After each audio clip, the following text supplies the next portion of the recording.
ಅಧ್ಯಾಯ 2 ದುಡಿಮೆ. ಈ ಅಧ್ಯಾಯದಲ್ಲಿ ಕೆಳಗಿನ ಅಂಶಗಳನ್ನು ತಿಳಿಯುತ್ತೇವೆ.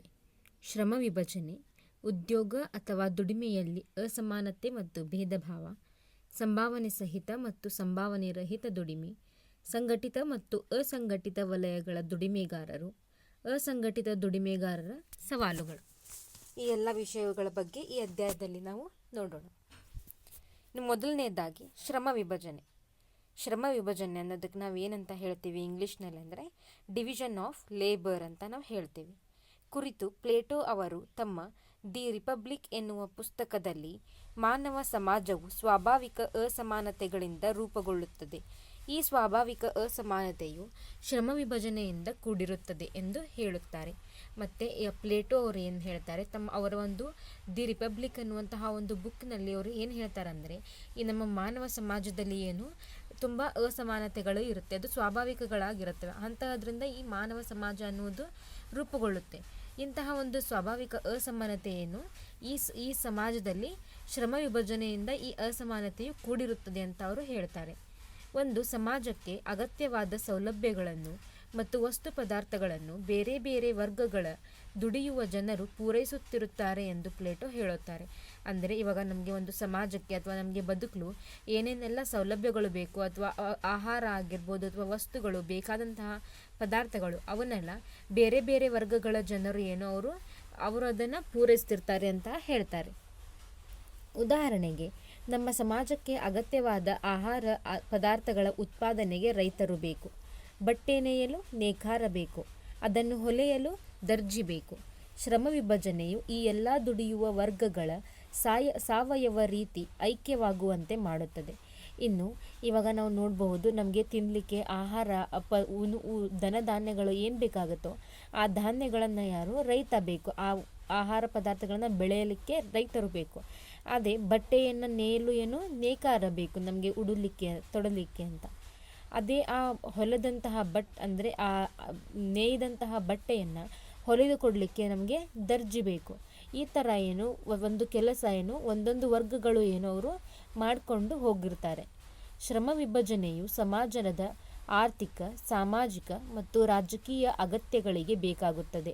ಆದರೆ ಶ್ರಮ ವಿಭಜನೆಯಲ್ಲಿ ಶೋಷಣೆಯ ಆಯಾಮ ಇರಬಾರ್ದು. ಮತ್ತು ಈ ಶ್ರಮ ವಿಭಜನೆ ಅಂದರೆ ಇವಾಗ ಪ್ರತಿಯೊಂದು ಕೆಲಸನೂ ಎಲ್ಲರೂ ಕೂಡ ಒಂದೇ ಕೆಲಸವನ್ನು ಮಾಡಲಿಕ್ಕಾಗೋದಿಲ್ಲ.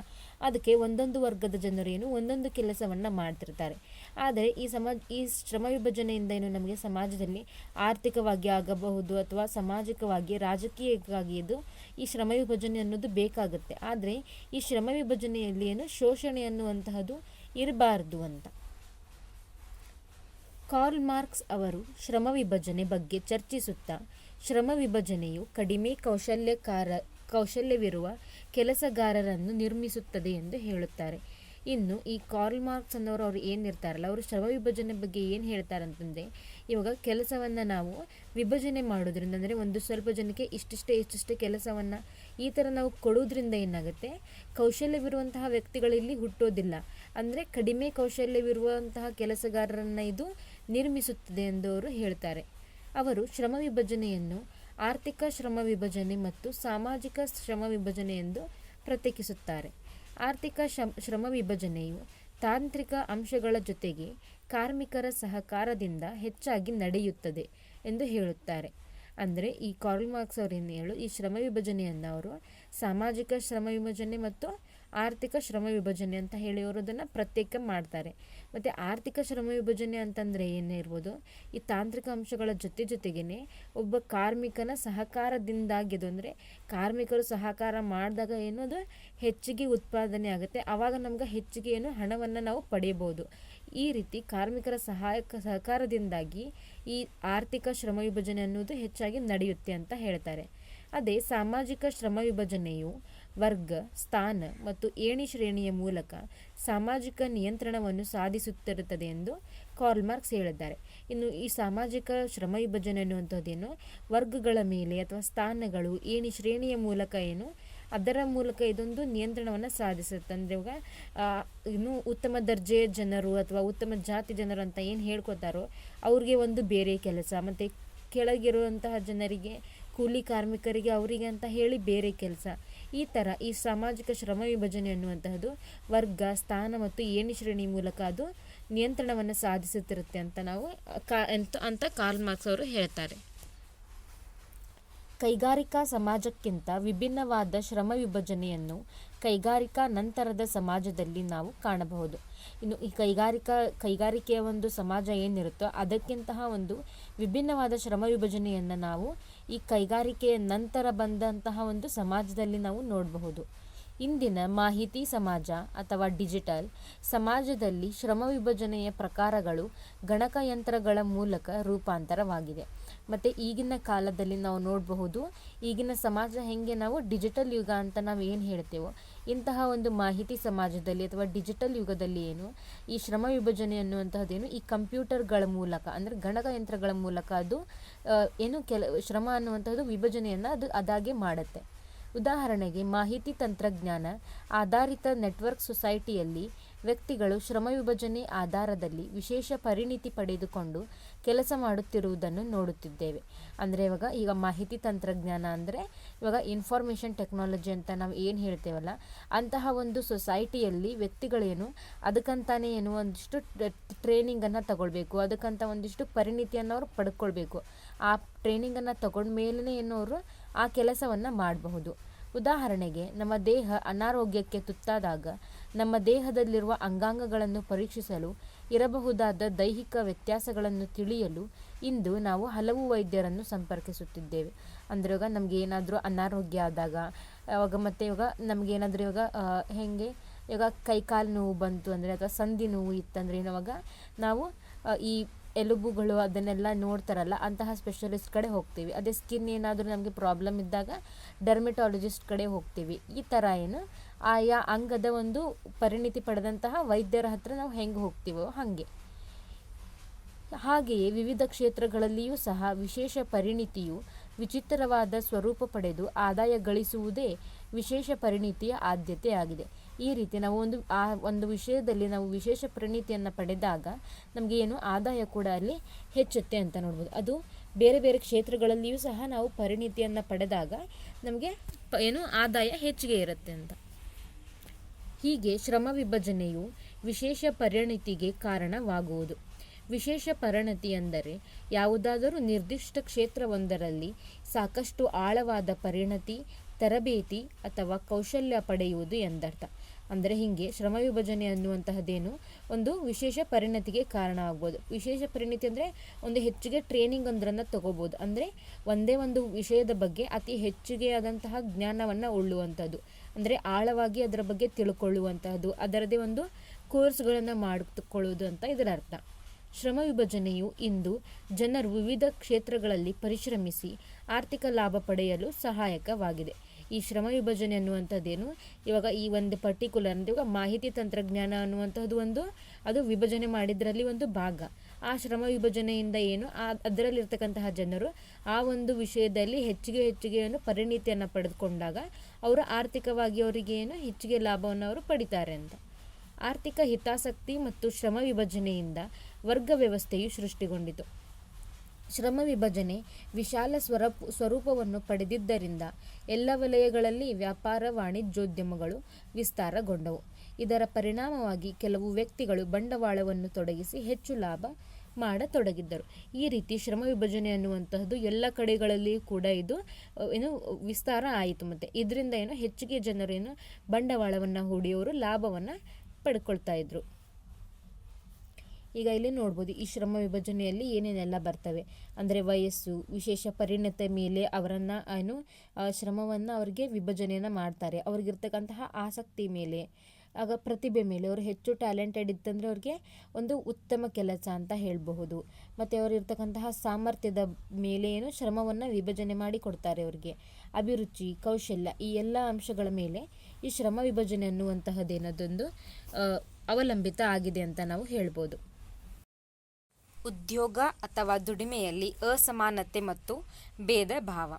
ದುಡಿಮೆ ಎಂದರೆ ಒಬ್ಬ ವ್ಯಕ್ತಿ ದೈಹಿಕ ಪರಿಶ್ರಮದಿಂದ ಅಥವಾ ಬೌದ್ಧಿಕ ಪರಿಶ್ರಮದಿಂದ ಆದಾಯ ಅಥವಾ ವಸ್ತು ರೂಪದ ಪ್ರತಿಫಲವನ್ನು ಪಡೆಯುವುದು ಎಂದರ್ಥ.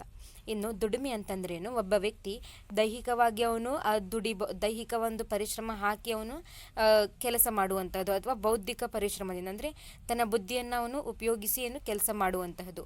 ಈ ರೀತಿಯಿಂದ ಮತ್ತೆ ಈ ರೀತಿ ಅವನು ಕೆಲಸವನ್ನು ಮಾಡಿದಾಗ ಏನು ಅವನಿಗೆ ಪ್ರತಿಫಲವಾಗಿ ಏನು ವಸ್ತು ರೂಪವನ್ನು ಅವನು ಪಡೆಯಲಿಕ್ಕೆ, ಅಂದರೆ ಅವನಿಗೆ ಪರಿಶ್ರಮದಿಂದ ಅವನು ಆದಾಯವನ್ನಾದರೂ ಅವನು ಪ್ರತಿಫಲವಾಗಿ ಪಡೆಯಬಹುದು, ಅಥವಾ ಬೇರೆ ಏನಾದರೂ ವಸ್ತು ರೂಪದ ಪ್ರತಿಫಲವನ್ನು ಪಡೆಯುವುದು ಅಂತ ನಾವು ದುಡಿಮೆಗೆ ಕರೀಬಹುದು.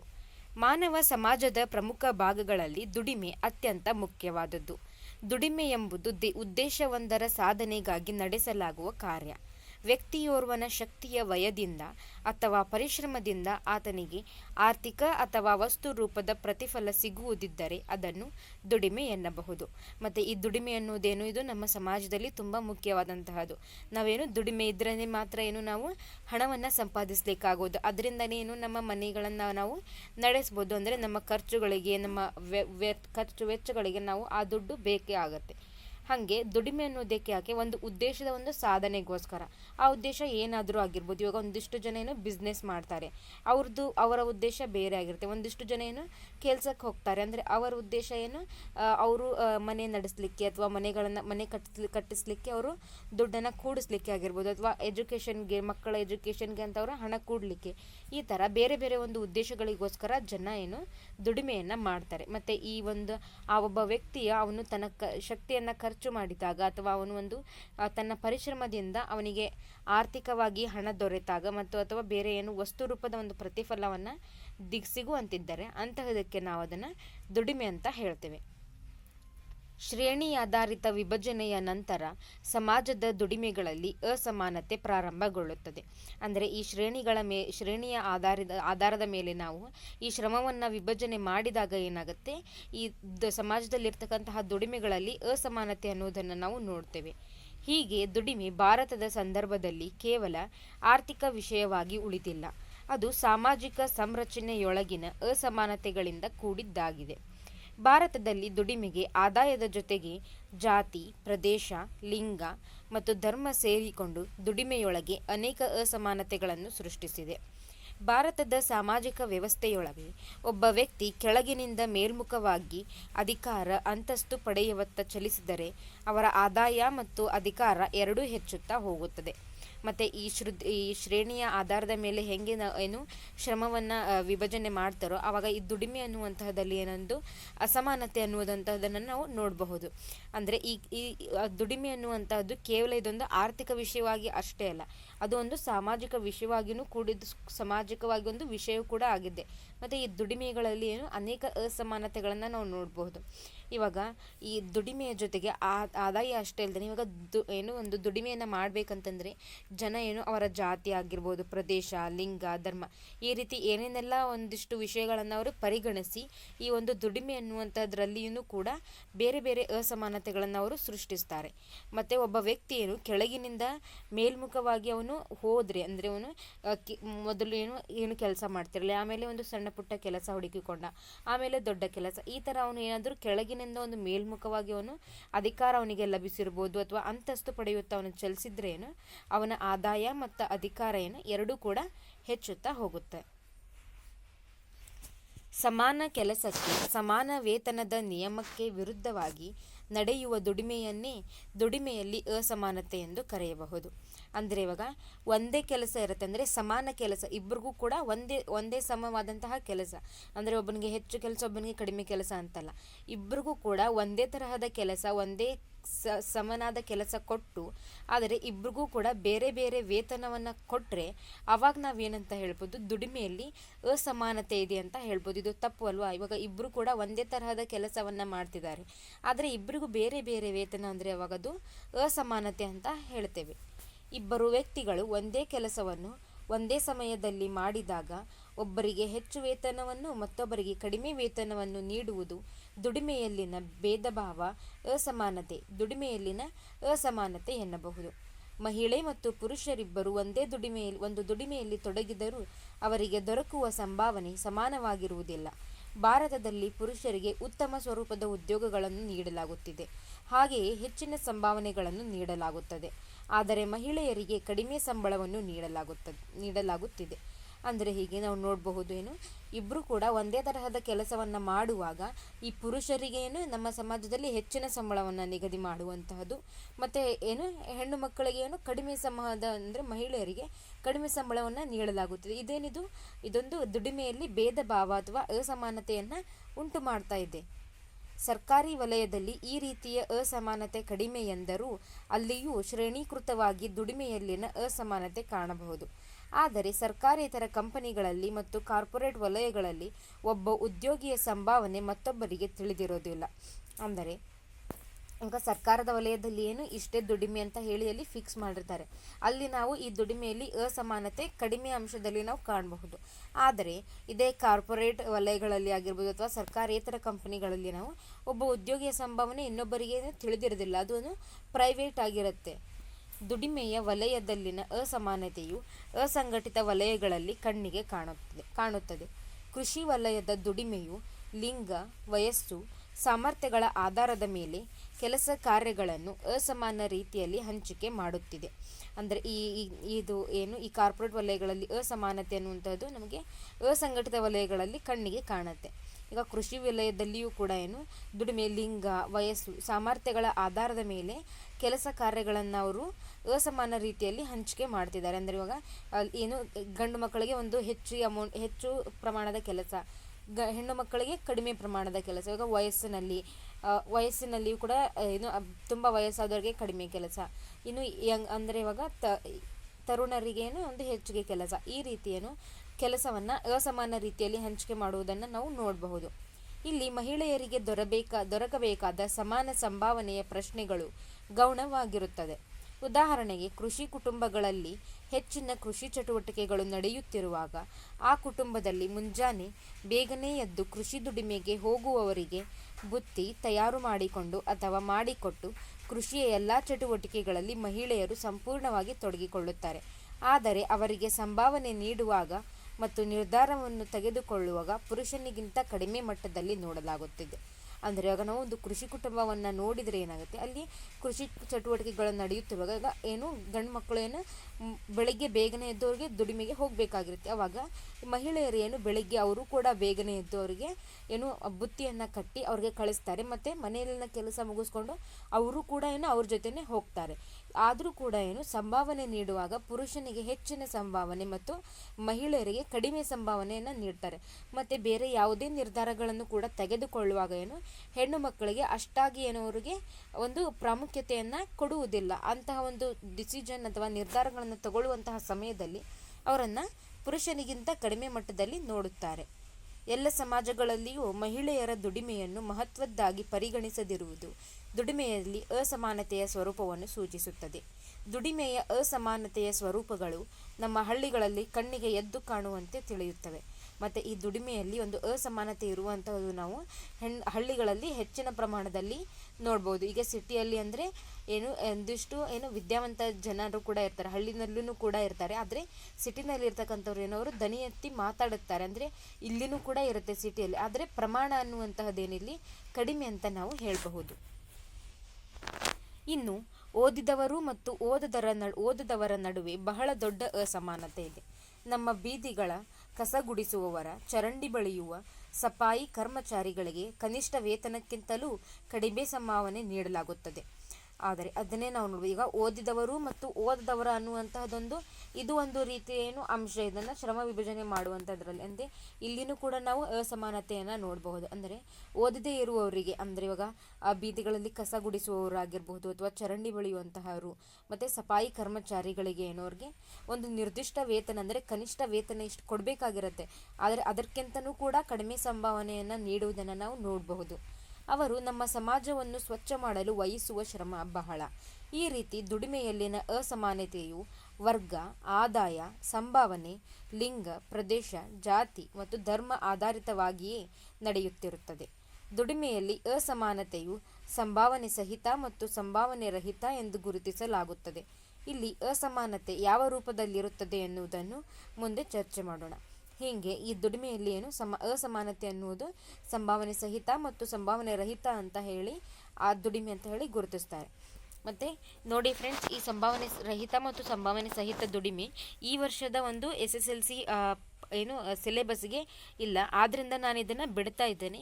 ಮತ್ತು ಇದಕ್ಕಿಂತ ಹಿಂದೆ ಮುಂಚೆ ನಾನು ಒಂದಿಷ್ಟು ಪಾಠಗಳನ್ನು ಕೂಡ ಹೇಳಿದ್ದೇನೆ. ಆದರೆ ನೀವು ಒಂದು ಸಲ ಈ ಸಿಲೆಬಸ್ ಏನೇನಿದೆ, ಯಾವ್ಯಾವ ವಿಷಯಗಳನ್ನು ತೆಗೆದು ಹಾಕಿದ್ದಾರೆ ಅಂತ ನೀವು ನೋಡಬಹುದು. ಇವಾಗ ಇದು ಇಲ್ಲ, ಅದಕ್ಕೋಸ್ಕರ ನಾನು ಇದನ್ನು ನಾನು ಹೇಳ್ತಾ ಇಲ್ಲ. ಸಂಭಾವನೆ ಸಹಿತ ಮತ್ತು ಸಂಭಾವನೆ ಸಹಿತ ಇಲ್ಲ. ಈಗ ಸಂಘಟಿತ ಮತ್ತು ಅಸಂಘಟಿತ ವಲಯಗಳ ದುಡಿಮೆಗಾರರು. ಸಂಘಟಿತ ವಲಯಗಳ ದುಡಿಮೆಗಾರರು ದುಡಿಮೆಯ ವಲಯಗಳನ್ನು ಪ್ರಾಥಮಿಕ, ಮಾಧ್ಯಮಿಕ ಮತ್ತು ತೃತೀಯ ವಲಯವೆಂದು ವರ್ಗೀಕರಿಸಲಾಗಿದೆ. ಅಂದರೆ ದುಡಿಮೆಯ ಒಂದು ವಲಯಗಳೇನಿರ್ತವೋ ಅವನ್ನು ಪ್ರಾಥಮಿಕ ಆಗಿರ್ಬೋದು, ಮಾಧ್ಯಮಿಕ ಮತ್ತು ತೃತೀಯ ವಲಯ ಅಂತ ಹೇಳಿ ಅದನ್ನು ವರ್ಗೀಕರಿಸಲಾಗಿದೆ. ದುಡಿಮೆಯ ಪರಿಸ್ಥಿತಿಗಳನ್ನು ಆಧರಿಸಿ ದುಡಿಮೆಯು ವಲಯಗಳಲ್ಲಿ ದೊರೆಯುವ ಸೌಲಭ್ಯಗಳ ಆಧಾರದಲ್ಲಿ ಸಂಘಟಿತ ಮತ್ತು ಅಸಂಘಟಿತ ದುಡಿಮೆಯ ವಲಯವೆಂದು ವರ್ಗೀಕರಿಸಲಾಗಿದೆ. ಅಂದರೆ ಈ ದುಡಿಮೆ ಮಾಡುವಾಗ ಒಂದಿಷ್ಟು ಸೌಲಭ್ಯಗಳು ಏನು ಬೇಕಾಗುತ್ತೋ ಅಂತಹ ಒಂದು ಸೌಲಭ್ಯಗಳು ದೊರಕುವ ಆಧಾರದ ಮೇಲೆ ಸಂಘಟಿತ ಮತ್ತು ಅಸಂಘಟಿತ ದುಡಿಮೆಯ ವಲಯ ಅಂತ ಹೇಳಿ ಇಲ್ಲಿ ವರ್ಗವನ್ನು ಮಾಡಿದ್ದಾರೆ. ಯಾವ ವಲಯವು ಸರ್ಕಾರದಲ್ಲಿ ನೋಂದಣಿಯಾಗಿ ಕಾನೂನಿನ ಚೌಕಟ್ಟಿನೊಳಗೆ ದುಡಿಯುವ ಕಾರ್ಮಿಕರಿಗೆ ನಿಗದಿತ ಕೆಲಸ, ಉದ್ಯೋಗ ಭರವಸೆ, ನಿಗದಿತ ವೇತನವನ್ನು ಕಾನೂನಿನ ಚೌಕಟ್ಟಿನಲ್ಲಿಯೇ ನಿಗದಿಯಾಗಿರುತ್ತದೆಯೋ ಅದನ್ನು ಸಂಘಟಿತ ದುಡಿಮೆಯ ವಲಯವೆಂದು ಕರೆಯಲಾಗುತ್ತದೆ. ಅಂದರೆ ಈ ಸಂಘಟಿತ ವಲಯಗಳ ದುಡಿಮೆ ಅಂತಂದರೆ ಏನು? ಈಗ ಯಾವ ದುಡಿಯುವಂತಹ ಕಾರ್ಮಿಕರು ಏನಿರ್ತಾರೋ ಅಂತಹ ಒಂದು ವಲಯ ಅಂದರೆ ಒಂದು ಪ್ರದೇಶ ಸರ್ಕಾರದಲ್ಲಿ ಅದು ಆ ಪ್ರದೇಶ ನೋಂದಣಿಯಾಗಿರಬೇಕು. ಮತ್ತು ಇದು ಕಾನೂನಿನ ಪ್ರಕಾರ ಅಂದರೆ ಕಾನೂನಿನ ಚೌಕಟ್ಟಿನೊಳಗೇನೆ ಇರಬೇಕು ಅದು. ಮತ್ತು ದುಡಿಯುವಂತಹ ಕಾರ್ಮಿಕರಿಗೆ ಇಂತಿಷ್ಟು ಕೆಲಸ ಅಂತ ಹೇಳಿ ಅವ್ರಿಗೆ ಕೊಡ್ತಾ ಇರಬೇಕು. ಮತ್ತು ಅಲ್ಲಿ ಉದ್ಯೋಗ ಭರವಸೆ ಅನ್ನುವಂತಹದ್ದು ಇರಬೇಕು. ಮತ್ತು ಇಷ್ಟೇ ವೇತನವನ್ನು ಕೊಡಬೇಕು. ಮತ್ತು ಆ ವೇತನವು ಕೂಡ ಕಾನೂನಿನ ಚೌಕಟ್ಟಿನಲ್ಲೇ ನಿಗದಿಯಾಗಿರಬೇಕು. ಅಂತಹ ಒಂದು ವಲಯಕ್ಕೆ ನಾವೇನು ಹೇಳ್ತೇವೆ ಅದನ್ನು ನಾವು ಸಂಘಟಿತ ದುಡಿಮೆಯ ವಲಯ ಅಂತ ಕರಿತೇವೆ. ಅಂದರೆ ಇವಾಗ ನಾವು ನೋಡ್ಬೋದು, ಇವಾಗ ರೋಡ್ಗಳನ್ನು ಮಾಡ್ತಿರ್ತಾರಲ್ಲ, ರೋಡ್ಗಳನ್ನು ಮಾಡುವಾಗ ಅದು ಸರ್ಕಾರದ ಚೌಕಟ್ಟಿನೊಳಗಿರುತ್ತೆ. ಮತ್ತು ಅಲ್ಲಿರುವವರಿಗೆ ಇಂತಿಷ್ಟೇ ಆದಾಯ ಅಂತ ಹೇಳಿ ಅವ್ರಿಗೆ ಕಾನೂನಿನ ಚೌಕಟ್ಟಿನೊಳಗೆ ಅದನ್ನು ನಿಗದಿ ಮಾಡಿರುತ್ತಾರೆ. ಅಂತಹದೊಂದು ನಾವು ಸಂಘಟಿತ ದುಡಿಮೆಯ ವಲಯ ಅಂತ ಹೇಳಬಹುದು. ಸಂಘಟಿತ ದುಡಿಮೆಯ ವಲಯದಲ್ಲಿ ಉದ್ಯೋಗ ಭದ್ರತೆಯ ಜೊತೆಗೆ ಅನೇಕ ಕಾನೂನಿನ ಚೌಕಟ್ಟುಗಳಿರುತ್ತವೆ. ಅವುಗಳೆಂದರೆ ಕನಿಷ್ಠ ವೇತನ ಕಾಯ್ದೆ, ಕಾರ್ಖಾನೆಗಳ ಕಾಯ್ದೆ, ವಿಶೇಷ ಭತ್ಯೆಗಳ ಕಾಯ್ದೆ, ಪ್ರಾವಿಡೆಂಟ್ ಫಂಡ್ ಕಾಯ್ದೆಗಳು ಇಲ್ಲಿ ಕಡ್ಡಾಯ. ಇನ್ನು ಈ ಸಂಘಟಿತ ದುಡಿಮೆ ವಲಯದಲ್ಲಿ ಏನಿರುತ್ತೆ, ಇಲ್ಲಿ ಒಂದಿಷ್ಟು ಕಾನೂನುಗಳ ಚೌಕಟ್ಟು ಇರುತ್ತೆ. ಅಂದರೆ ಇವಾಗ ಅಲ್ಲಿ ಕೆಲಸ ಮಾಡುವಂಥವ್ರಿಗೆ ಕನಿಷ್ಠ ಇಷ್ಟಾದರೂ ವೇತನ ಕೊಡಲೇಬೇಕು ಅಂತಹ ಒಂದು ಕಾಯ್ದೆ ಅವರಿಗೆ ಅನ್ವಯ ಆಗುತ್ತೆ. ಮತ್ತೇನು ಇವಾಗ ನಾವು ನೋಡ್ಬೋದು, ಅದೆಲ್ಲ ಗೌರ್ಮೆಂಟ್ ಕೆಲಸಗಳಲ್ಲಿ ಕೆಲಸ ಮಾಡುವಂಥವರಿಗೆ ಇವಾಗ ಪೆನ್ಷನ್ ಅಂತದ್ದು ಬರುತ್ತೆ, ಅಥವಾ ಈ ಥರ ಕಟ್ ಆಗುತ್ತಲ್ಲ, ಅಮೌಂಟ್ಗಳೆಲ್ಲ ಕಟ್ ಆಗುತ್ತಲ್ಲ, LC ಅದೆಲ್ಲ ಮಾಡಿರ್ತಾರಲ್ಲ, ಆ ಥರ ಒಂದು ವಿಶೇಷ ಭತ್ಯೆಗಳಾಗಿರ್ಬೋದು, ಪಾಲಿಸಿಗೋಸ್ಕರ ಅಲ್ಲೆಲ್ಲ ಹಣವನ್ನು ಕಟ್ ಮಾಡುವಂತಹದ್ದು, ಇದಕ್ಕೆಲ್ಲನೂ ಕೂಡ ಈ ಸಂಘಟಿತ ವಲಯದಲ್ಲಿ ಅದು ಇರುತ್ತೆ. ಸಂಘಟಿತ ವಲಯದಲ್ಲಿ ಪ್ರಮುಖವಾಗಿ ಶಾಲೆಗಳು, ಆಸ್ಪತ್ರೆಗಳು, ಕೈಗಾರಿಕೆಗಳು, ಸರ್ಕಾರಗಳ ಆಡಳಿತ ಸೇವೆಗಳು, ವಾಣಿಜ್ಯ ಬ್ಯಾಂಕುಗಳು, ಜೀವ ವಿಮಾ ಕಂಪನಿಗಳು, ಸೈನ್ಯ ಇತ್ಯಾದಿ ಬರುತ್ತವೆ. ಮತ್ತು ಈ ಸಂಘಟಿತ ವಲಯದಲ್ಲಿ ಇವನ್ನೆಲ್ಲ ಕೂಡ ನಾವು ನೋಡ್ಬೋದು. ಅಂದರೆ ಇವಾಗ ಆಸ್ಪತ್ರೆಗಳಲ್ಲಿ ಕೆಲಸ ಮಾಡುವಂತಹ ನರ್ಸ್ಗಳಾಗಿರ್ಬೋದು, ಡಾಕ್ಟರ್ಸ್ಗಳಿಗೇನು ಅವ್ರಿಗೆ ಇಂತಿಷ್ಟು ಕನಿಷ್ಠ ಆದಾಯ ಇಷ್ಟಿರಬೇಕು ಅನ್ನುವಂಥದ್ದು, ಅಂದರೆ ಆ ಕಾಯ್ದೆಯ ಪ್ರಕಾರ ಅವ್ರಿಗೆ ಆದಾಯವನ್ನು ನಿಗದಿ ಮಾಡಿರ್ತಾರೆ. ಮತ್ತು ಅವ್ರಿಗೆ ಫಂಡ್ಗಳನ್ನು ಅಂತ ಹೇಳಿ ನೀಡ್ತಾರೆ. ಮತ್ತು ಒಂದಿಷ್ಟು ಭತ್ಯೆಗಳು, ಪಾಲಿಸಿಗಳು, ಅದನ್ನೆಲ್ಲ ಕೂಡ ಪೆನ್ಷನ್ ಸಿಸ್ಟಮ್ ಇದೆಲ್ಲ ಕೂಡ ಇಂತಹದ್ರಲ್ಲಿ ಇರುತ್ತೆ. ಬ್ಯಾಂಕ್ಗಳಲ್ಲಿ, ಜೀವ ವಿಮಾ ಕಂಪನಿಗಳಲ್ಲಿ, ಸೈನ್ಯ ಈ ಥರದ್ದೆಲ್ಲ ಕೂಡ ಇರುತ್ತೆ. ಸಂಘಟಿತ ದುಡಿಯುವ ವಲಯವನ್ನು ಪ್ರಾರಂಭಿಸುವಾಗ ಕಾನೂನಿನ ಮತ್ತು ಸರ್ಕಾರಗಳ ಅನುಮತಿ ಕಡ್ಡಾಯ. ಮತ್ತು ಈ ಸಂಘಟಿತ ದುಡಿಯುವ ವಲಯವನ್ನು ಯಾರಾದರೂ ಪ್ರಾರಂಭಿಸಬೇಕಂದ್ರೆ ಇಲ್ಲಿ ಸರ್ಕಾರದ ಅನುಮತಿ ಅವರು ಪಡಿಲೇಬೇಕು ಅಂತ. ಯಾಕಂದರೆ ಕಾನೂನಿನ ಪ್ರಕಾರ, ಕಾನೂನಿನ ಚೌಕಟ್ಟಿನೊಳಗೆ ಅದು ಪ್ರಾರಂಭ ಆಗಬೇಕು. ಮತ್ತು ಅಲ್ಲಿ ಅವರೇ ಅಲ್ಲಿ ವೇತನವನ್ನು ನಿಗದಿ ಮಾಡಬೇಕಾಗಿರುತ್ತೆ. ಈ ವಲಯವು ಸರ್ಕಾರ ನಿಗದಿಪಡಿಸಿದ ತೆರಿಗೆಯನ್ನು ಪಾವತಿಸುವುದು ಕಡ್ಡಾಯ. ಮತ್ತು ಈ ವಲಯ ಏನಿರುತ್ತೋ ಸರ್ಕಾರ ಒಂದಿಷ್ಟು ತೆರಿಗೆ ಅಂತ ಹೇಳಿರುತ್ತೆ, ಅಂತಿಷ್ಟು ತೆರಿಗೆಯನ್ನು ಅವರು ಪಾವತಿಸಲೇಬೇಕಾಗತ್ತೆ. ಅಂದರೆ ಇವಾಗ ಹಾಸ್ಪಿಟಲ್ಸು ಇಂತಿಷ್ಟು ತೆರಿಗೆಯನ್ನು ಅವರು ಸರ್ಕಾರಕ್ಕೆ ಕಟ್ಟಲೇಬೇಕಾಗತ್ತೆ. ಈ ಥರ ಎಲ್ಲ ಈ ವಲಯದಲ್ಲಿ ದುಡಿಯುತ್ತಿರುವ ಕಾರ್ಮಿಕ ವರ್ಗಕ್ಕೆ ಉದ್ಯೋಗ ಭದ್ರತೆ ಸೇರಿದಂತೆ ಅನೇಕ ಸಂಚಿತ ಸೌಲಭ್ಯಗಳನ್ನು ನೀಡುವುದು ಆಯಾ ಸಂಸ್ಥೆಗಳ ಜವಾಬ್ದಾರಿ. ಮತ್ತು ಈ ಸಂಘಟಿತ ವಲಯದಲ್ಲಿ ಏನು ದುಡಿತಿರ್ತಾರೋ ಅಂತಹ ಜನರಿಗೆ, ಅಂತಹ ಕಾರ್ಮಿಕರಿಗೆ ಉದ್ಯೋಗ ಭದ್ರತೆ ಅನ್ನುವಂತಹದ್ದು ಬೇಕೇ ಬೇಕು. ಅಂದರೆ ಅವ್ರಿಗೆ ಒಂದು ಜಾಬ್ಗೆ ಒಂದು ಸೆಕ್ಯೂರಿಟಿ ಬೇಕು. ಅಂದರೆ ಯಾವಾಗ ಬೇಕಾವಾಗ ತೆಗೆದು ಹಾಕುವಂತಿಲ್ಲ, ಆ ಥರ ಇರುವುದು. ಮತ್ತು ಏನು ಬೇರೆ ಬೇರೆ ಸೌಲಭ್ಯಗಳನ್ನು ಕೂಡ ಅವರಿಗೆ ನೀಡಬೇಕಾಗುತ್ತೆ. ಅಂದರೆ ಇವಾಗ ಅದು ಆಸ್ಪತ್ರೆಗಳಲ್ಲಿ ಈಗ ಒಂದಿಷ್ಟು ಸೌಲಭ್ಯಗಳು ಅಥವಾ ಏನು ESI ಕಾರ್ಡ್ ಅಂತ ಮಾಡಿಸ್ತಾರೆ, ಯಶಸ್ವಿನಿ ಕಾರ್ಡ್, ಇದೇನು ಇನ್ನು ಸರ್ಕಾರಿಗಳಲ್ಲಿ ಆಯಿತು. ಮತ್ತು ಒಂದಿಷ್ಟು ಏನು ಆ ವಲಯದಲ್ಲಿ ಕೆಲಸ ಮಾಡುವಂಥವ್ರಿಗೆ ಈಗ ಶಿಕ್ಷಣದಲ್ಲಿ ಇಂತಿಷ್ಟು ಏನು ರಿಯಾಯಿತಿ, ಈ ಥರ ಎಲ್ಲ ಏನು ಕೂಡ ಒಂದಿಷ್ಟು ರಿಯಾಯಿತಿಗಳನ್ನು, ಒಂದು ಸೌಲಭ್ಯಗಳನ್ನು ನೀಡುವುದು ಸಂಸ್ಥೆಗಳ ಜವಾಬ್ದಾರಿ ಆಗುತ್ತೆ. ಅಂದರೆ ಇವಾಗ ಕ್ವಾರ್ಟರ್ಸ್ ಕೂಡ ಕೊಡುವುದು, ಆ ಥರ ಎಲ್ಲ. ನಿಗದಿತ ದುಡಿಮೆಗೆ ನಿಗದಿತ ಸಮಯದಲ್ಲಿ ವೇತನವನ್ನು ಪಡೆಯುವ ಜೊತೆಗೆ ವಾರ್ಷಿಕ ಭತ್ಯೆ ಮತ್ತು ಹೆಚ್ಚಿನ ಅವಧಿಯ ದುಡಿಮೆಗೆ ಹೆಚ್ಚುವರಿ ವೇತನವನ್ನು ನೀಡುವುದು ಕಡ್ಡಾಯ. ಅಂದರೆ ಇವಾಗ ನಾವು ಕೆಲಸ ಅಂದರೆ ಇದು ಹೆಂಗೆ ನೋಡ್ಬೋದು, ಇದು ಟೈಮ್ ಟು ಟೈಮ್ ಅಲ್ಲ. ಅಂದರೆ ಇವಾಗ ಗೌರ್ಮೆಂಟ್ ಕೆಲಸ ಅಂತಂದರೆ ಯೂಶಲಿ 10 ರಿಂದ 5 ಅಂತ, ಹಾಗೆ ಅಂದರೆ ಇದೇ ಟೈಮ್ ಅಂತಲ್ಲ. ನಾನು ಒಂದು ಎಕ್ಸಾಂಪಲ್ ಹೇಳ್ತೀನಿ. ಅಂದರೆ ಇದೊಂದು ನಿಗದಿತ ದುಡಿಮೆ, ಅಂದರೆ ಇಷ್ಟೇ ಸಮಯದಲ್ಲಿ ಏನು ಅವರು ಇಷ್ಟು ಕೆಲಸವನ್ನು ಮಾಡಬೇಕು, ಮತ್ತು ಮಾಡುವಾಗ ಅಷ್ಟು ಆದಾಯ ಅವರಿಗೆ ಸಿಗುತ್ತೆ. ಅದರ ಜೊತೆಗೆ ವಾರ್ಷಿಕವಾಗಿ ಒಂದಿಷ್ಟು ಅವ್ರಿಗೆ ಹೆಚ್ಚಿನ ಇನ್ಕಮ್ ಅಥವಾ ಇನ್ಸೆಂಟಿವ್ ಅಂತ ಏನು ಕೊಡ್ತಾರಲ್ಲ, ವಾರ್ಷಿಕವಾಗಿ ಇಂತಿಷ್ಟು ಹೆಚ್ಚಿಗೆ ಅಮೌಂಟನ್ನು ಅವರಿಗೆ ಕೊಡ್ತಾರೆ. ಮತ್ತು ಹೆಚ್ಚಿಗೆ ಅವರು ಕೆಲಸ ಮಾಡಿದರೆ, ಅಂದರೆ ಊಟಿ ಅಂತ ಏನು ಮಾಡ್ತಾರಲ್ಲ, ಅಂದರೆ ಇವಾಗ 10 ರಿಂದ 5 ಗಂಟೆ ತನಕ ಕೆಲಸ ಮಾಡಬೇಕು ಕಂಪಲ್ಸರಿ. ಮತ್ತು ಅದಕ್ಕಿಂತ ಹೆಚ್ಚಿಗೆ ಸಮಯ ಅವ್ರು ಕೆಲಸ ಮಾಡಿದರೆ ಅವ್ರಿಗೇನು ಹೆಚ್ಚುವರಿ ವೇತನವನ್ನು ನೀಡುವುದು ಕೂಡ ಈ ವಲಯದಲ್ಲಿ ಕಡ್ಡಾಯ ಆಗಿದೆ. ಒಟ್ಟಾರೆ ಈ ವಲಯದಲ್ಲಿ ಉದ್ಯೋಗ ನಿಯಮಗಳು ನಿಗದಿಯಾಗಿರುತ್ತವೆ. ಅಲ್ಲದೆ ಕಾರ್ಮಿಕ ಮತ್ತು ಉದ್ಯಮಿಗಳ ನಡುವೆ ಕಾನೂನಾತ್ಮಕವಾಗಿ ನಿಗದಿಪಡಿಸಿದ ಸಂಬಂಧವಿರುತ್ತದೆ. ಮತ್ತು ಈ ಒಂದು ವಲಯಗಳಲ್ಲಿ ಏನು ಕಾರ್ಮಿಕರು ಮತ್ತು ಆ ಉದ್ಯಮವನ್ನು ನಡೆಸುವಂತಹವರ ಮಧ್ಯೆ ಏನು ಒಂದು ಕಾನೂನಾತ್ಮಕ ಒಂದು ಸಂಬಂಧ ಇರುತ್ತೆ. ಅಂದರೆ ಇವಾಗ ಬಾಂಡ್ ಅಂತ ಏನು ಬರೆಸ್ಕೊತಾರಲ್ಲ, ಅಂದರೆ ಇಷ್ಟು ವರ್ಷ ನೀನು ಇಲ್ಲಿ ಕೆಲಸ ಮಾಡಬೇಕು, ಇಲ್ಲಿಂದ ಅಷ್ಟರೊಳಗೆ ನೀನು ಬಿಟ್ಟು ಹೋಗಬಾರ್ದು, ಈ ಥರ ಒಂದು ಬಾಂಡ್ ಆಗಿರಬಹುದು.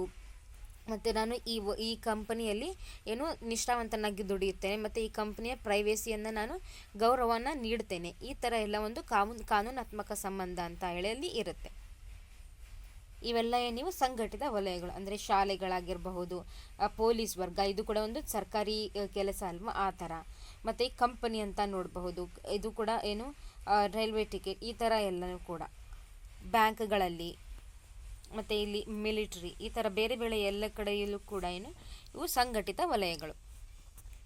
ಇನ್ನು ಅಸಂಘಟಿತ ವಲಯಗಳ ದುಡಿಮೆಗಾರರು. ಅಸಂಘಟಿತ ವಲಯವೆಂದರೆ ದುಡಿಮೆಗೆ ಸಂಬಂಧಿಸಿದಂತೆ ಯಾವುದೇ ಕಾನೂನಿನ ಚೌಕಟ್ಟು ಇಲ್ಲದಿರುವುದು. ಇವಾಗ ಸಂಘಟಿತ ಅಂತಂದರೆ ಅಲ್ಲಿ ಅದೊಂದು ಕಾನೂನಿನ ಚೌಕಟ್ಟು ಇರುತ್ತೆ, ಮತ್ತು ಅಲ್ಲಿ ಇಷ್ಟೇ ವೇತನ ಅಂತ ಹೇಳಿ ಅಲ್ಲಿ ನಿಗದಿ ಮಾಡಿರುತ್ತಾರೆ ಕಾನೂನಿನ ಪ್ರಕಾರ. ಆದರೆ ಅಸಂಘಟಿತ ಅಂತ ಅಂದರೆ ಏನು, ಇಲ್ಲಿ ಯಾವುದೇ ಕಾನೂನಿನ ಚೌಕಟ್ಟು ಇರೋದಿಲ್ಲ, ಮತ್ತು ಇಲ್ಲಿ ದುಡಿಮೆಗೆ ಸಂಬಂಧಿಸಿದಂಗೆ ಯಾವುದೇ ಕಾನೂನಿನ ಚೌಕಟ್ಟು ಇರುವುದಿಲ್ಲ. ಅಂದರೆ ಈ ವಲಯದಲ್ಲಿ ದುಡಿಯುವ ಮತ್ತು ದುಡಿಸಿಕೊಳ್ಳುವವರ ನಡುವೆ ಯಾವುದೇ ರೀತಿಯ ಕಾನೂನಾತ್ಮಕ ಸಂಬಂಧಗಳು ನಿಗದಿಯಾಗಿರುವುದಿಲ್ಲ. ಅಂದರೆ ಈ ಒಂದು ಅಸಂಘಟಿತ ವಲಯದಲ್ಲಿ ಏನು ದುಡಿಯುವವರ ಮತ್ತು ದುಡಿಸಿಕೊಳ್ಳುವವರ ನಡುವೆ ಯಾವುದೇ ರೀತಿಯಾದಂತಹ ಒಂದು ಕಾನೂನಾತ್ಮಕ ಸಂಬಂಧಗಳು ಇರುವುದಿಲ್ಲ. ಅಂದರೆ ಇಲ್ಲಿ ಯಾವುದೇ ರೀತಿಯ ಬಾಂಡ್ಗಳು ಕೂಡ ಇರುವುದಿಲ್ಲ ಅಂತ ನಾವು ನೋಡ್ಬೋದು. ಅಸಂಘಟಿತ ದುಡಿಮೆ ವಲಯಕ್ಕೆ ಸರ್ಕಾರಗಳ ನೋಂದಣಿ ಅಗತ್ಯವಿಲ್ಲ. ಅಂದರೆ ಈಗ ಸಂಘಟಿತಕ್ಕೆ ಹೆಂಗೆ ಸರ್ಕಾರದಲ್ಲಿ ಅವರು ನೋಂದಣಿ ಮಾಡಿಕೊಳ್ಳೇಬೇಕಾಗುತ್ತೋ, ಆದರೆ ಈ ರೀತಿಯಲ್ಲಿ ಸರ್ಕಾರದಲ್ಲಿ ನೋಂದಣಿ ಮಾಡುವಂತಹ ಒಂದು ಅಗತ್ಯ ಇರುವುದಿಲ್ಲ ಈ ಅಸಂಘಟಿತ ದುಡಿಮೆಯಲ್ಲಿ. ಈ ವಲಯದಲ್ಲಿ ಸರ್ಕಾರಗಳ ಯಾವುದೇ ಕಾನೂನು ನೀತಿ ನಿಯಮಗಳನ್ನು ಅನುಸರಿಸಲಾಗುವುದಿಲ್ಲ. ಈ ಅಸಂಘಟಿತ ವಲಯಗಳಲ್ಲಿ ಏನು ಸರ್ಕಾರದ ಯಾವುದೇ ಒಂದು ಕಾನೂನು ಆಗಿರ್ಬೋದು, ನೀತಿ ನಿಯಮಗಳನ್ನು ಇಲ್ಲಿ ಅವರು ಅನುಸರಣೆ ಮಾಡುವುದಿಲ್ಲ. ಕಾನೂನಿನ ಯಾವುದೇ ಚೌಕಟ್ಟಿಗೆ ಅಸಂಘಟಿತ ವಲಯ ಒಳಪಡುವುದಿಲ್ಲ, ಮತ್ತು ಕಾನೂನಿನ ಒಂದು ಯಾವುದೇ ಚೌಕಟ್ಟಿಗೂ ಕೂಡ ಈ ಅಸಂಘಟಿತ ಅನ್ನುವಂತಹದ್ದು ಒಳಪಡುವುದಿಲ್ಲ. ಇಲ್ಲಿ ತೆರಿಗೆ ವ್ಯವಸ್ಥೆ ಇಲ್ಲ. ಈ ವಲಯವು ಅತ್ಯಂತ ಸಣ್ಣ ಪ್ರಮಾಣದ ವ್ಯವಹಾರಗಳನ್ನು ಒಳಗೊಂಡಿರುತ್ತದೆ. ಮೋಟಾರ್ ವಾಹನ ರಿಪೇರಿ, ತಲೆಯ ಮೇಲೆ ಮತ್ತು ತಳ್ಳುವ ಗಾಡಿಯ ಮೂಲಕ ತರಕಾರಿ, ಮೀನು ಇತ್ಯಾದಿ ವಸ್ತುಗಳನ್ನು ಮಾರುವುದು, ಟೈರ್ ಪಂಚರ್, ಸೈಕಲ್ ರಿಪೇರಿ ಇನ್ನೂ ಮುಂತಾದ ಚಿಕ್ಕ ಪುಟ್ಟ ದುಡಿಮೆ ವಲಯಗಳು ಅಸಂಘಟಿತ ದುಡಿಮೆಯ ವಲಯಕ್ಕೆ ಸೇರುತ್ತವೆ. ಮತ್ತು ಈ ಎಲ್ಲ ಕೆಲಸಗಳು ಆಗಿರ್ಬೋದು, ಅಂದರೆ ಮೋಟರ್ ವಾಹನ ರಿಪೇರಿ ಮಾಡುವಂಥದ್ದು, ಅಂದರೆ ಗ್ಯಾರೇಜ್ ಆಗಿರಬಹುದು, ಅಥವಾ ಏನು ತರಕಾರಿ ಮಾಡುವಂತಹದ್ದು, ಮೀನು ಇತ್ಯಾದಿ ವಸ್ತುಗಳನ್ನು ಮಾರುವಂತಹದ್ದು, ಟೈರ್ ಪಂಚರ್ ಆಗುವಂತಹದ್ದು, ಸೈಕಲ್ ರಿಪೇರಿ, ಇನ್ನು ಅನೇಕ ತರಹದ ದುಡಿಮೆಗಳೇನು ಚಿಕ್ಕ ಪುಟ್ಟ ದುಡಿಮೆಗಳು. ಇವು ಯಾವುದೂ ಕೂಡ ಸರ್ಕಾರಕ್ಕೆ ತೆರಿಗೆಯನ್ನು ಸಲ್ಲಿಸುವ ಅವಶ್ಯಕತೆ ಇರುವುದಿಲ್ಲ. ಮತ್ತು ಇಲ್ಲಿ ದುಡಿಮೆಯ ಸಮಯ ನಿಗದಿಯಾಗಿರುವುದಿಲ್ಲ. ಅಂದರೆ ಅವ್ರಿಗೆ ಯಾವಾಗ ಬೇಕು ಅವರವಾಗ ಮಾರ್ಕೊಡ್ಬಹುದು. ಮತ್ತು ಇಷ್ಟೇ ಸಮಯ ಅವ್ರು ಕೆಲಸ ಮಾಡಬೇಕು ಅಂತಲೂ ಕೂಡ ಇರುವುದಿಲ್ಲ. ಇದಕ್ಕಿಂತಲೂ ಮುಖ್ಯವಾಗಿ ಹಗಲು ರಾತ್ರಿ ರಜೆ ದಿನಗಳು ಸೇರಿದಂತೆ ಎಲ್ಲ ದಿನಗಳಲ್ಲಿಯೂ ಈ ವಲಯದ ದುಡಿಮೆಗಾರರು ದುಡಿಯುತ್ತಿರುತ್ತಾರೆ. ಇಲ್ಲಿ ದುಡಿಯುವ ಕಾರ್ಮಿಕರು ಬಹುತೇಕ ಸಂದರ್ಭಗಳಲ್ಲಿ ದಿನಗೂಲಿ ಆಧಾರದಲ್ಲಿ ದುಡಿಯುತ್ತಿರುತ್ತಾರೆ.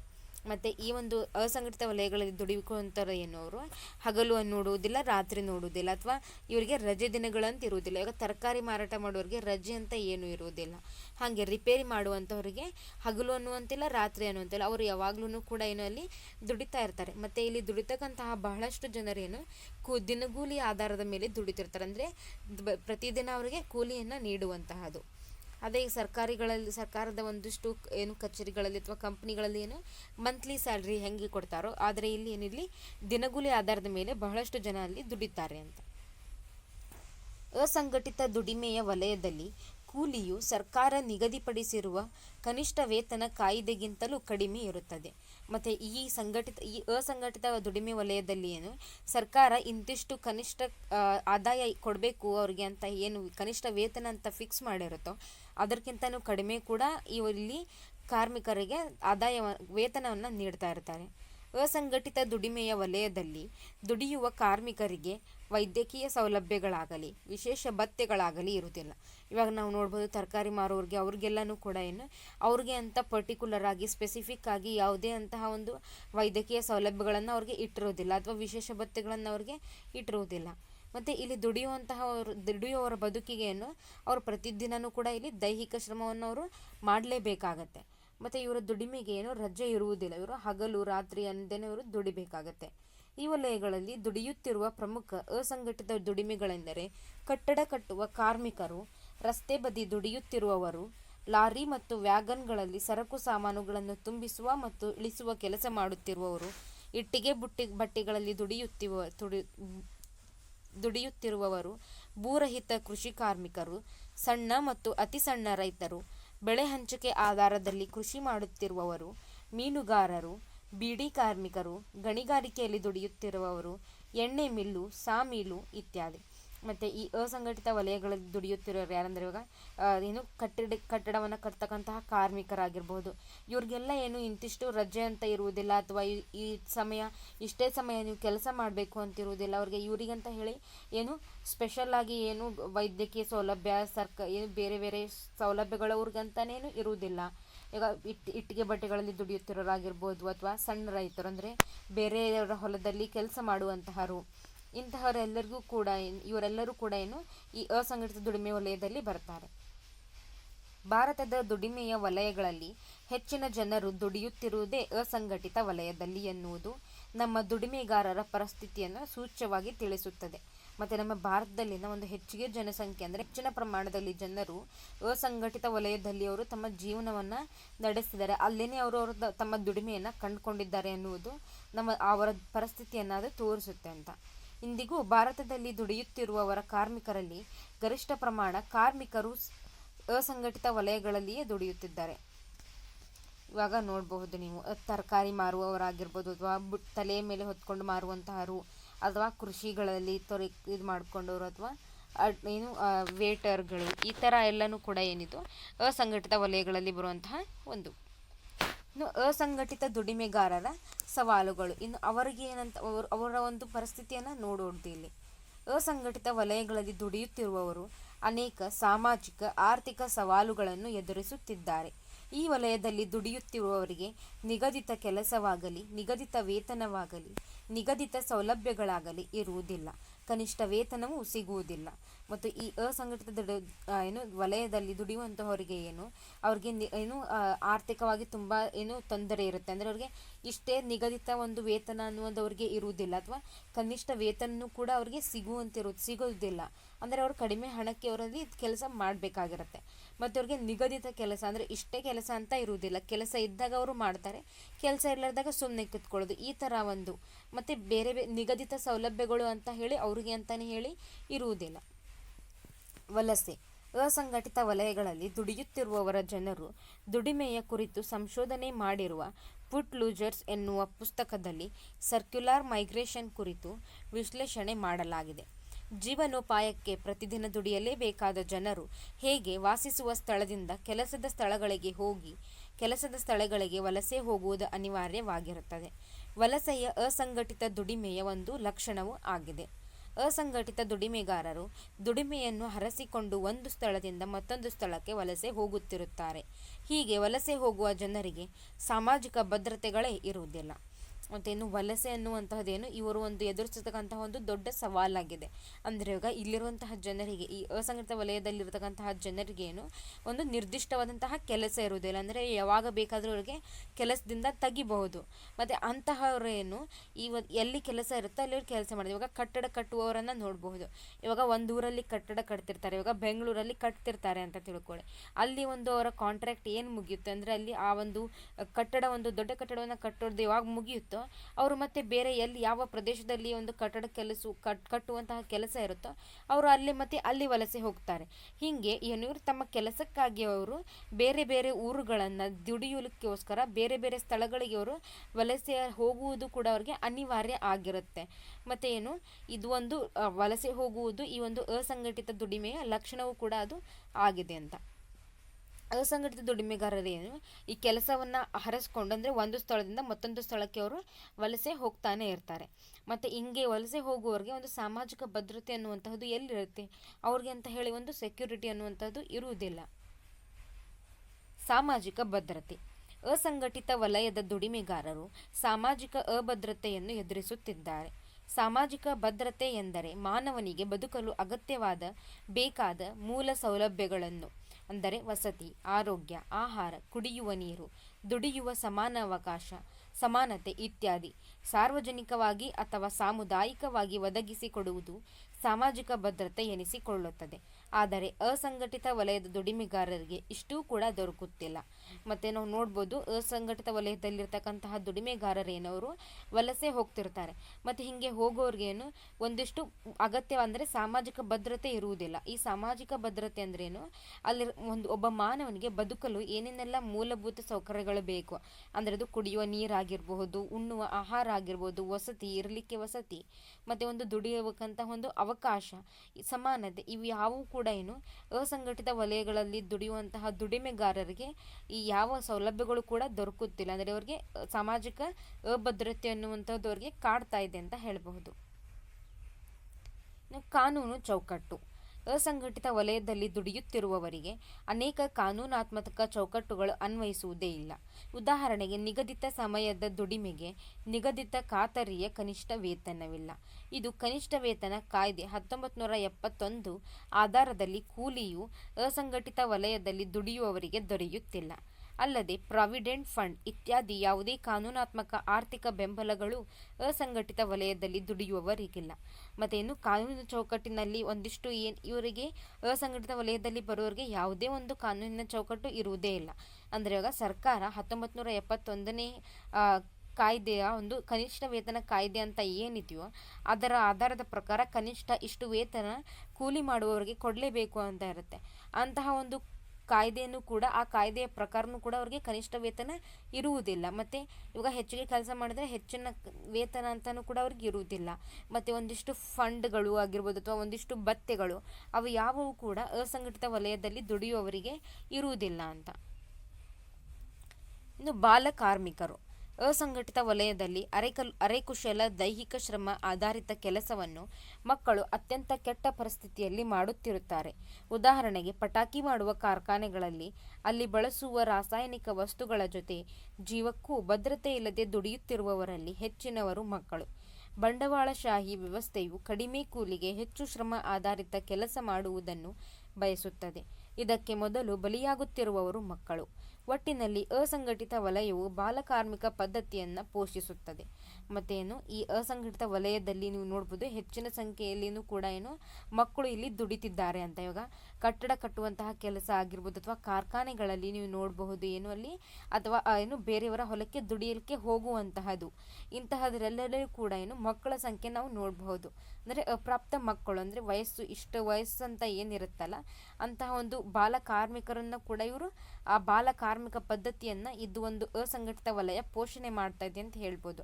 ಅಂದ್ರೆ ಇವಾಗ ಪಟಾಕಿ ತಯಾರಿಸುವಂತಹ ಕಾರ್ಖಾನೆಗಳಲ್ಲಿ ಏನೇನೆಲ್ಲ ರಾಸಾಯನಿಕಗಳನ್ನು ಅವರು ಯೂಸ್ ಮಾಡ್ತಾರೆ, ಅಂತಹ ಒಂದು ರಾಸಾಯನಿಕಗಳ ಜೊತೆಗೆ ತಮ್ಮ ಜೀವಕ್ಕೆ ಒಂದು ಭದ್ರತೆ ಇರಲಾರ್ದೇ ಮಕ್ಕಳು ಏನಲ್ಲಿ ಕೆಲಸ ಮಾಡುತ್ತಿರುವುದು ಅವರೊಂದು ಕೆಟ್ಟ ಪರಿಸ್ಥಿತಿಯಲ್ಲಿ ಕೆಲಸ ಮಾಡ್ತಿದ್ದಾರೆ. ಅಂದ್ರೆ ಹೆಚ್ಚಿನ ಶ್ರಮ ಪಟ್ಟು ಎಲ್ಲರೂ ಕೂಡ ಕೆಲಸ ಮಾಡಬೇಕು, ಆದರೆ ಅವ್ರಿಗೆ ಸಿಗುವಂತಹ ಕೂಲಿ ಮಾತ್ರ ಕಡಿಮೆ. ಇದು ಒಂದು ಬಂಡವಾಳಶಾಹಿ ವ್ಯವಸ್ಥೆ ಅಂತ ಹೇಳಬಹುದು. ದೈಹಿಕ ಮತ್ತು ಮಾನಸಿಕ ದೌರ್ಜನ್ಯ. ಅಸಂಘಟಿತ ವಲಯಗಳಲ್ಲಿ ಮನೆ ಕೆಲಸಗಾರರಾಗಿ ದುಡಿಯುತ್ತಿರುವ ಬಹುತೇಕರು ಮಹಿಳೆಯರು. ಇವರ ಮೇಲೆ ನಡೆಯುತ್ತಿರುವವರ ದೈಹಿಕ ಮತ್ತು ಮಾನಸಿಕ ದೌರ್ಜನ್ಯಗಳು ಇತ್ತೀಚೆಗೆ ದುಪ್ಪಟ್ಟುಗೊಂಡಿವೆ. ಅಂದರೆ ಈ ಅಸಂಘಟಿತ ವಲಯಗಳಲ್ಲಿ ಈಗ ಮನೆ ಕೆಲಸಗಾರರಾಗಿ ಒಂದಿಷ್ಟು ಜನ ದುಡಿತಿರ್ತಾರೆ, ಅಂತಹರಲ್ಲಿ ಬಹುತೇಕರು ಮಹಿಳೆಯರು. ಅಂದರೆ ಅವ್ರಿಗೆ ಅಡುಗೆ ಮಾಡಲಿಕ್ಕೆ ಹೋಗಬಹುದು, ಅಥವಾ ಬಟ್ಟೆ ತೊಳೆಯಲಿಕ್ಕೆ, ಪಾತ್ರೆ ತೊಳೆಯಲಿಕ್ಕೆ, ಹಿಂಗೇನು ಕೂಡ ಒಂದಿಷ್ಟು ಜನ ಬೇರೆಯವರ ಮನೆ ಕೆಲಸಗಾರರಾಗಿ ಅವರು ಹೋಗಿರ್ತಾರೆ. ಇಂತಹವರ ಮೇಲೆ ದೈಹಿಕವಾಗಿ ಆಗಿರ್ಬೋದು ಅಥವಾ ಮಾನಸಿಕವಾಗಿ ತುಂಬ ದೌರ್ಜನ್ಯಗಳು ನಡೀತವೆ. ಅದು ಕೂಡ ಈಗಿನ ಕಾಲದಲ್ಲಿ ಇನ್ನೂ ಹೆಚ್ಚಿಗೆ ದುಪ್ಪಟ್ಟುಗೊಂಡಿವೆ ಅಂತ ಹೇಳ್ಬೋದು. ಈಗ ಭಾರತದ ಗ್ರಾಮೀಣ ಪ್ರದೇಶದಲ್ಲಿ 2014-2015 ಗ್ರಾಮೀಣ ಅಭಿವೃದ್ಧಿ ಪ್ರಕಾರ 77% ಹೆಣ್ಣು ಮಕ್ಕಳು ಅಸಂಘಟಿತ ವಲಯದಲ್ಲಿ ದುಡಿಯುತ್ತಿದ್ದಾರೆ. ಜೀವನೋಪಾಯಕ್ಕೆ ದುಡಿಯಲೇಬೇಕಾದ ಅಸಹಾಯಕ ಮಹಿಳೆಯರು ಮತ್ತು ಹೆಣ್ಣು ಮಕ್ಕಳ ಮೇಲೆ ಲೈಂಗಿಕ ಕಿರುಕುಳದ ಜೊತೆಗೆ ಹಲವು ಬಗೆಯ ಕಿರುಕುಳಗಳನ್ನು ನೀಡುತ್ತಿರುವ ವರದಿಗಳನ್ನು ನಿತ್ಯವೂ ನೋಡುತ್ತಿದ್ದೇವೆ. ಹೀಗೆ ಅಸಂಘಟಿತ ವಲಯದಲ್ಲಿ ಕಾರ್ಮಿಕರು ಎದುರಿಸುತ್ತಿರುವ ಕೆಲವು ಸವಾಲುಗಳನ್ನು ಇಲ್ಲಿ ತಿಳಿಸಲಾಗಿದೆ. ಮತ್ತು ಇದಷ್ಟೇ ಅಲ್ಲದೆ ನಮ್ಮ ಭಾರತದ ಗ್ರಾಮೀಣ ಪ್ರದೇಶದಲ್ಲಿ 2014 ಮತ್ತು 2015 ಒಂದು ವರ್ಷಗಳಲ್ಲಿ ತೆಗೆದುಕೊಂಡಂತಹ ಒಂದು ಗ್ರಾಮೀಣ ಅಭಿವೃದ್ಧಿ ವರದಿ ಪ್ರಕಾರ ಈ ಅಸಂಘಟಿತ ವಲಯದಲ್ಲಿ ಶೇಕಡ 77% ಜನ ಅಲ್ಲಿ ದುಡಿತಾ ಇದ್ದಾರೆ. ಮತ್ತು ಅಂದರೆ ಕಟ್ಟಡ ಕೆಲಸ ಆಗಿರ್ಬೋದು, ತರಕಾರಿ ಮಾರುವಂತಹ ಕೆಲಸ, ಈ ರೀತಿ ಎಲ್ಲವೂ ಕೂಡ. ಮತ್ತೆ ಅವರು ಜೀವನವನ್ನು ನಡೆಸಬೇಕಂತಂದರೆ ಅವರು ದುಡಿಯಲೇಬೇಕಾದಂತಹ ಒಂದು ಅನಿವಾರ್ಯ ಪರಿಸ್ಥಿತಿ ಅವ್ರಿಗಿರುತ್ತೆ. ಮತ್ತು ಅಂತಹದ್ರಲ್ಲಿ ಅವ್ರಿಗೆ ಲೈಂಗಿಕ ಕಿರುಕುಳಗಳು ಆಗ್ತಾ ಇರೋದು ನಾವು ದಿನಪತ್ರಿಕೆಗಳಲ್ಲಿ ನೋಡ್ತಾನೆ ಇದ್ದೇವೆ. ಮತ್ತು ಇವೆಲ್ಲ ಈ ಅಸಂಘಟಿತ ವಲಯದಲ್ಲಿ ಕಾರ್ಮಿಕರು ಎದುರಿಸಿದಂತಹ ಸವಾಲುಗಳು ಅಂತ ನೋಡಬಹುದು. ಇನ್ನು ಇದು ಅಭ್ಯಾಸಗಳು ಫ್ರೆಂಡ್ಸ್, ಇದನ್ನು ಮಾಡಿ ಚಟುವಟಿಕೆ ಮತ್ತು ಯೋಚನೆಯನ್ನು ಕೂಡ ಮಾಡಿ.